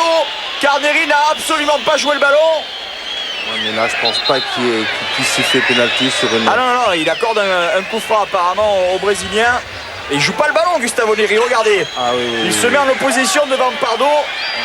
Il la joue à... Non, c'est coup franc indirect. Coup franc indirect. Mais il ne peut pas y avoir de coup franc indirect pour une faute dans la surface. Coup franc indirect. On aura tout eu là. Parce que quand il y a faute dans la surface, c'est pénalty. Ah ben là, écoutez, Monsieur Ruiz, l'arbitre colombien du match, Et je comprends apparemment a accordé un coup franc indirect.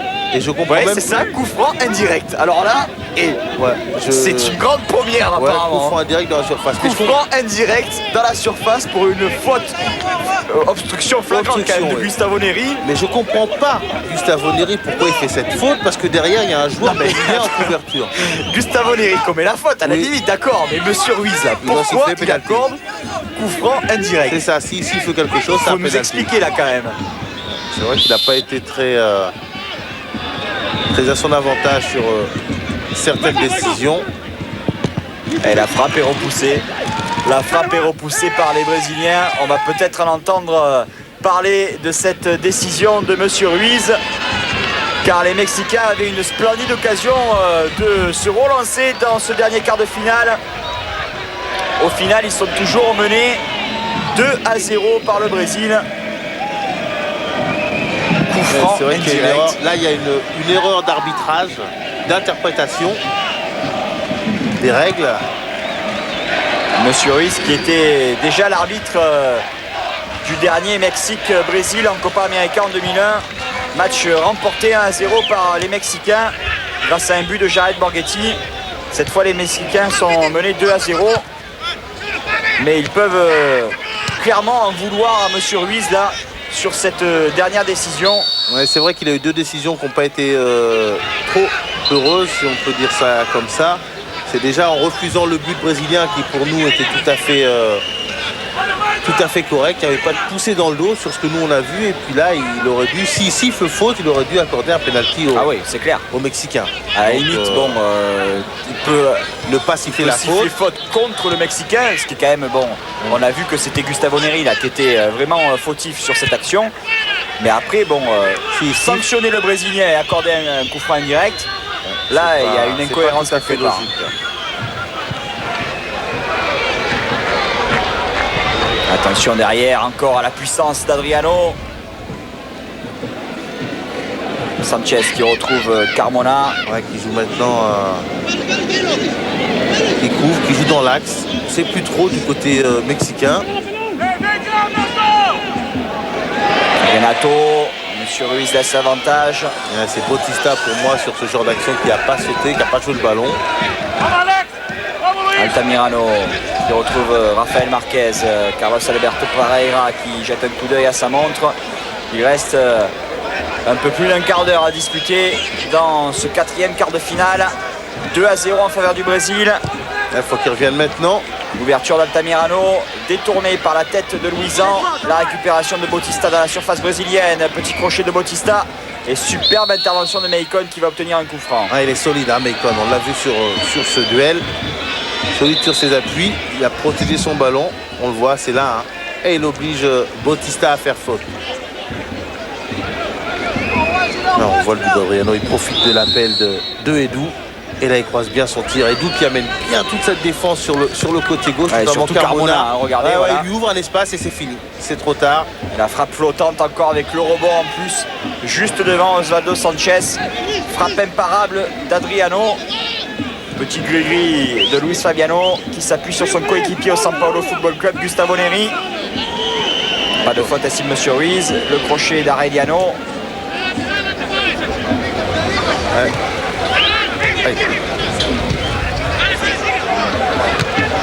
Ouverture de Altamirano renvoyée par la poitrine de Juan. Main de Renato. Faut pas qu'il tombe dans la facilité, ces Brésiliens. Pour l'instant, donc, on s'achemine vers un Brésil-Uruguay dans la deuxième demi-finale de cette 41e édition de la Copa América. On vous rappelle l'affiche de la première demi-finale. Colombie-Argentine. Pour l'instant, si on en reste là, on aura deux belles affiches en demi. Ouais. Avec notamment le tenant du titre et les deux nations qui ont remporté le plus grand nombre de Copa América, à savoir l'Argentine et l'Uruguay, qui ont tous deux remporté 14 Copa América. La Copa América qui est la plus vieille compétition de l'histoire du football, avec une première édition en 1916 et Ricardo Lavolpe qui s'apprête à effectuer son troisième et dernier changement dans ce match. Et ça va être sans doute encore un changement offensif. Il y a quand même de la grande précision dans cette frappe. Parce qu'il n'a pas frappé au hasard, il a vraiment voulu croiser, chercher le petit filet opposé. Et puis l'équilibre parfait également. Oui. Il met toute la puissance. Du coup du pied gauche, Adriano, auteur de son 4e but dans cette compétition. Il s'empare de la tête du classement des buteurs avec un but d'avance sur Javier Saviola et Carlos Bueno. C'est Arellano qui va céder son poste. Sortie de l'attaquant de Monterrey, Jesus Arellano, remplacé par le numéro 11, Daniel Osorno.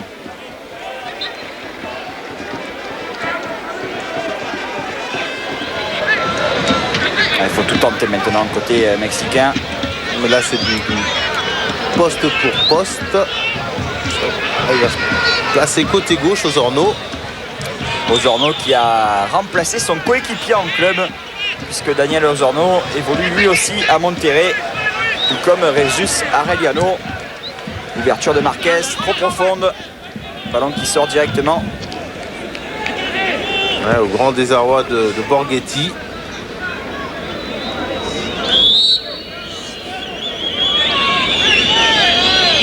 Ouais, Ricardo Lavolpe. Je crois qu'il a fait l'erreur de vouloir revenir trop rapidement dans ce match. Peut-être la sortie prématurée de Gerardo Torrado, remplacé tout à l'heure par Jared Borghetti. Exactement. C'est sûr que ça a un peu déséquilibré sa formation. Ouais, alors qu'il a été mené que 1-0, qu'il avait le temps, il y avait des coups de pied arrêtés, des choses comme ça, même s'il ne se montrait pas brillant dans le jeu. Il y a toujours des coups de pied arrêtés qui pouvaient les remettre dans le match. Et là, il a voulu peut-être forcer la décision et libérer des espaces à des joueurs comme Adriano, Fabiano ou tous ces joueurs brésiliens. C'est très très dangereux. Mais Icon qui s'en sort encore remarquablement bien. Ouais, qui nous fait un festival. Coup du sombrero. Si Didier Deschamps regarde ce match, il peut être satisfait de sa nouvelle recrue. Ouais, Alex qu'on voit aussi maintenant. Regardez ça, petite série de jongles de la cuisse pour Alex qui enflamme le public. Il reste un quart d'heure. On voit mal comment les Mexicains pourraient se relancer dans ce match. Ouais, ils apparaissent assez impuissants. Ce pas les solutions. Carmona qui bute sur Edu.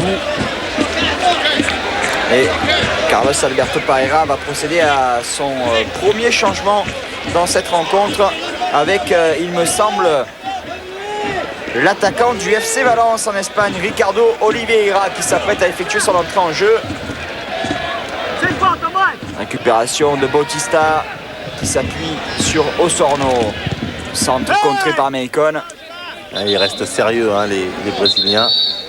Ils ne lâchent rien. Voilà, on va procéder au changement. Et la sortie de Luis Fabiano, l'attaquant du São Paulo Football Club, l'ancien attaquant du Stade Rennais, remplacé par Ricardo Oliveira, le joueur de Valence. Changement poste pour poste opéré par Carlos Alberto Parreira. Il est frais, il va pouvoir jouer les contres parce qu'il y a des espaces qui vont se libérer naturellement parce que les Mexicains vont tous se projeter un peu vers l'avant. Ricardo Oliveira qui a réalisé le doublé championnat Coupe de l'UEFA avec le FC Valence.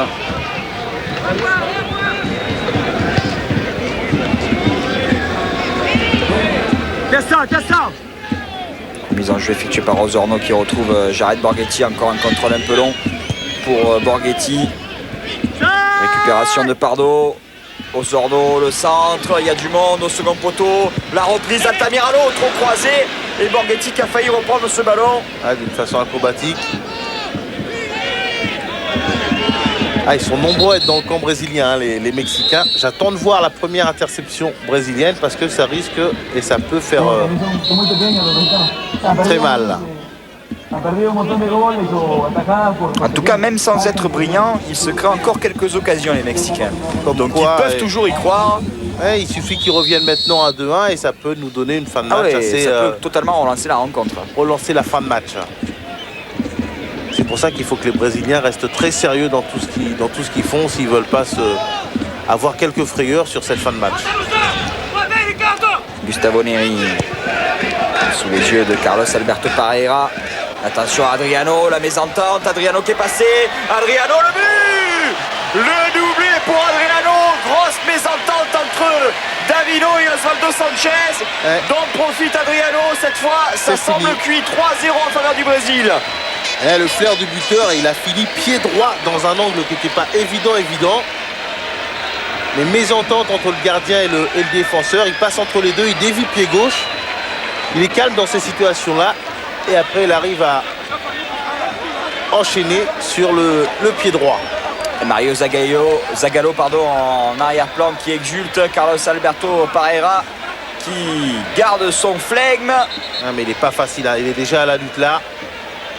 Et la mésentente, regardez, entre Davino qui laisse ce ballon à Sanchez, pense l'avoir, il commet une petite faute de main. Faute de main, mais après derrière il faut le mettre, hein, le but, hein. C'est pas évident sur le mauvais pied. L'angle n'est pas vraiment ouvert. Ah, mais il est en confiance, Adriano, auteur d'un triplé confiance face au Costa Rica, victoire du Brésil 4-1. Il inscrit un doublé aujourd'hui pour donner 3 buts d'avance à la Sélection.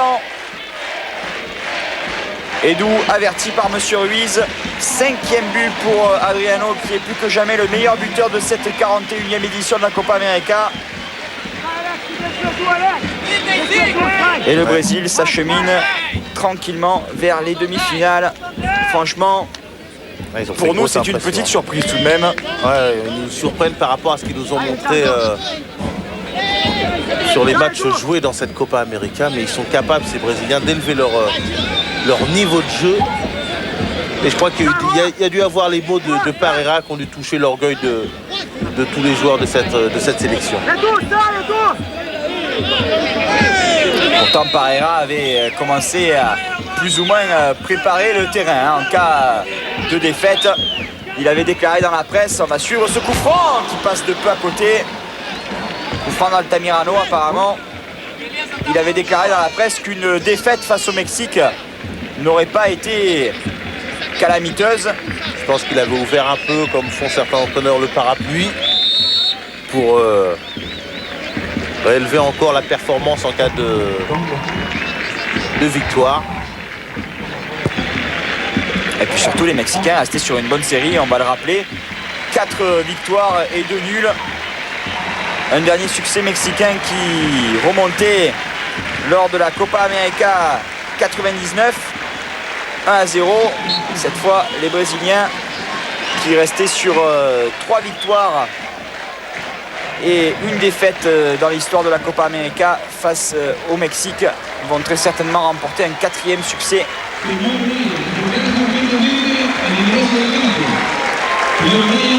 Oliveira en pénétration, Oliveira qui est passé et la couverture d'Altamirano. Non, mais si on regarde intrinsèquement, cette équipe brésilienne a plus de talent que l'équipe mexicaine. Maintenant, ce qui manquait, c'était le lien dans leur jeu, et ça, ils l'ont retrouvé ce soir. Mais c'est vrai qu'intrinsèquement, quand même, les individualités brésiliennes sont bien plus fortes que les individualités mexicaines. C'est clair. Maintenant, bon, le Mexique c'est un groupe aussi. C'est un groupe et un gros collectif. C'est ça, le Mexique a développé un collectif qui est justement prouvé lors des 3 premiers matchs qu'ils étaient au niveau, quoi. Donc, parce que bon, ils sont tout de même sortis en tête du groupe B avec l'Argentine, l'Uruguay et l'Équateur. Donc succès face à l'Argentine, match nul contre l'Uruguay et victoire face à l'Équateur de 2-1 avec une équipe fortement remaniée. Donc c'était vraiment un gros test pour les Brésiliens. Ouais, ce qu'on doutait, c'était leur capacité, les Brésiliens, à mettre en commun toutes ces qualités individuelles, et ils nous ont prouvé aujourd'hui qu'ils étaient capables de le faire. Et ils s'affirment maintenant plus que jamais comme l'un des principaux candidats à la victoire. En tout cas, on ne va pas bouder notre plaisir, Samuel, car on va avoir 2 belles affiches en demi-finale. Uruguay-Brésil et Argentine-Colombie, des rencontres que vous pourrez suivre ce mercredi et ce jeudi à 7h30 sur Sport Plus. Ah, mais c'est sûr qu'ils n'ont pas dû l'Uruguay, ils ne doivent pas être assurés d'affronter ce Brésil-là en demi-finale, hein, parce que c'est plus du tout le même qu'on a pu voir dans les matchs de poule. Les Uruguayens qui seront en plus privés de Gustavo Varela, l'un des milieux. Attention à Borghetti qui a essayé de retrouver Bautista, il obtient un corner. Varela qui est l'un des excellents milieux de la Céleste, on revoit. Il a eu peur de faire faute. C'est même pas une faute de main en fait de Sanchez, il s'est arrêté parce que Adriano a mis le pied, il a eu peur de commettre une deuxième faute et d'être sanctionné pour la 2e fois par monsieur Oscar Ruiz. quoi l'incidence de ce premier penalty psychologiquement sur un gardien. Il a eu peur, c'est vrai, de commettre encore le... Et peut-être la reprise de l'extérieur du droit. C'est un signe d'impuissance là aussi. Cette reprise complètement manquée de la part de Giulio Davino. Et derrière le contre brésilien avec Adriano, Alex plein axe. Adriano qui conserve le ballon. Un appui avec Kleberson qui retrouve Maicon. Et on va repartir tranquillement avec Ils vont reconstruire. Hein. Et hop, Neri. Les Brésiliens qui font tranquillement tourner le ballon désormais. Droite à gauche. Kleberson. On cherche les appuis à l'intérieur. Petit erreur technique. Déconcentration.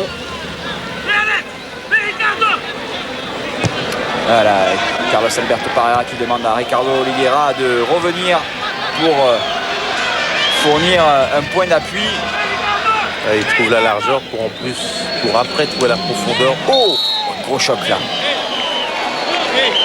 Avec pour qui le carton. L'avertissement pour Rafael Marquez.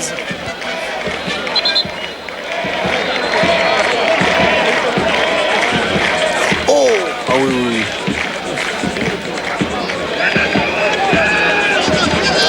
Geste un peu inconsidéré là de la part du capitaine aztèque Rafael Marquez qui obtient un carton jaune pour le moins logique au vu de cette intervention très rugueuse sur Juan. Maicon, il est encore passé. Il est encore passé Maicon. Il va maintenant défier Briseno qui s'en sort bien avec une talonnade. C'est fini maintenant, le match est terminé. Ils vont aller au... Ils vont peut-être essayer de sauver l'honneur, ces Mexicains. Ils fondaient beaucoup d'espoir sur ce match. Hein. Ils étaient en confiance par rapport à ce qu'ils avaient pu produire auparavant en termes de jeu. Altamirano qui bute sur Gustavo Neri. Ballon récupéré par le joueur du São Paulo Football Club et tout de suite perdu.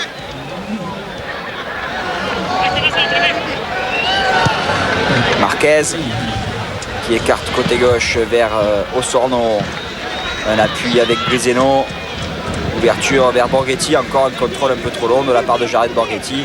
Donc il a l'air désespéré. Il est un peu désabusé. Nul doute qu'il n'a pas trop la tête au football en ce moment. Encore Adriano qui sauve la touche. Adriano qui va les provoquer. Carmona. Le petit crochet d'Adriano. La récupération de Ricardo Oliveira. Alex avec la frappe. Repoussé. Adriano encore. Et la parade d'Osvaldo Sanchez derrière la talonnade magistrale. C'est magistral de la part d'Adriano.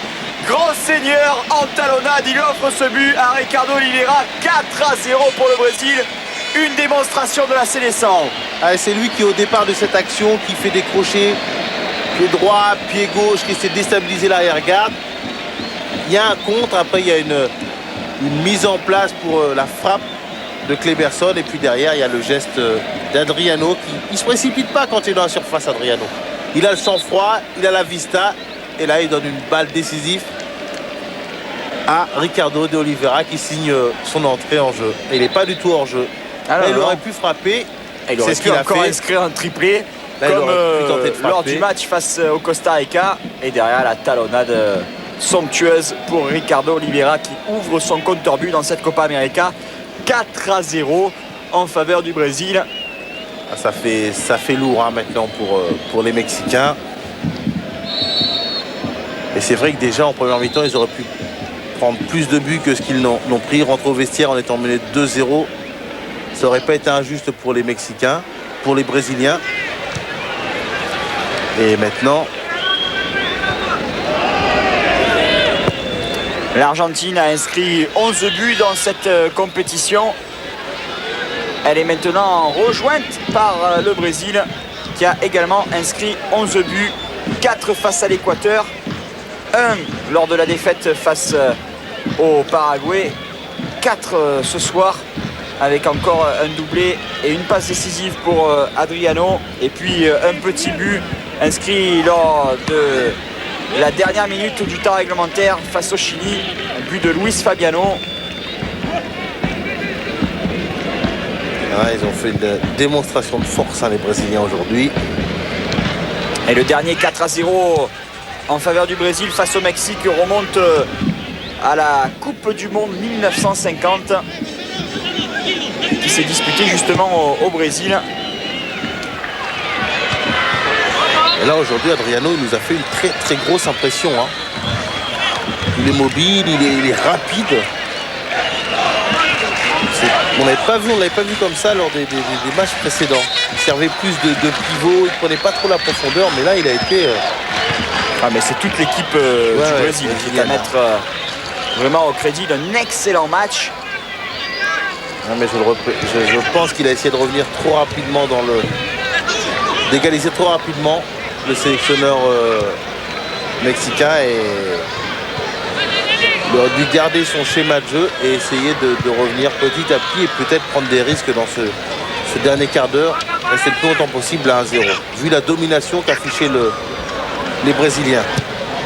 Allez, joueurs qui retrouvent tranquillement Luisan. Et la belle série mexicaine va prendre fin dans quelques minutes. Les Mexicains qui restaient sur 6 matchs sans défaite face au Brésil. Ils vont donc repartir du Pérou avec une lourde défaite. On espère que le score va rester là pour eux. Ou bien qu'ils vont un peu réduire le score. Ricardo Oliveira qui amène encore un contre. Un appui avec Adriano. Attention à l'appel d'Oliveira. Adriano qui va aller provoquer Carmona. Adriano qui est passé le centre et contré. Corner en faveur du Brésil. Les Brésiliens qui avaient inscrit à 2 reprises un 5-0 face au Mexique le 31 juillet 92 et le 16 juin 54 lors de la Coupe du Monde. Cette fois, il y a 4-0 pour l'instant en faveur des Brésiliens. Je crois qu'on n'aura pas à chercher l'homme du match. Je pense que ce sera Adriano. Attention encore à la défense mexicaine qui a du mal à se dégager au second poteau, la tête. Oh, et la parade sur cette tête d'Adriano qui a failli encore inscrire un 3e but personnel. Quelle parade de Sanchez à bout portant. Ah oui, heureusement il a fallu. Et derrière, il a encore failli trouver le cadre. Exactement, dans un angle fermé. Il a voulu frapper au premier poteau, il y a eu contre. Ah mais il aura... Encore la parade sur la tête de Gustavo Neri. La parade sur la ligne d'Osvaldo Sanchez. Eh bien, il a brillé lui aussi, le gardien mexicain. Ouais, bah vous disiez que vous espériez que le score reste là pour les Mexicains. Il a fallu changer encore ce score. En tout cas, grosse démonstration du Brésil qui était moribond depuis le début de cette Copa América. Franchement, les Brésiliens n'avaient rien montré lors des matchs de poule. Cette fois, ils s'affirment comme l'un des principaux prétendants à la victoire finale. Et monsieur Oscar Ruiz met fin au calvaire du Mexique.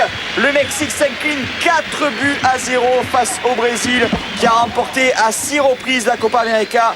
Et pour l'instant, les Brésiliens sont bien partis pour accrocher un 7e titre dans la plus vieille compétition de l'histoire du football. En tout cas, ils sont de retour parmi les principaux favoris. Ah, ils nous ont fait plaisir à voir ce soir les Brésiliens. C'est pas qu'on n'aime pas les Mexicains, mais quand on voit jouer le Brésil, on s'attend quand même à ça.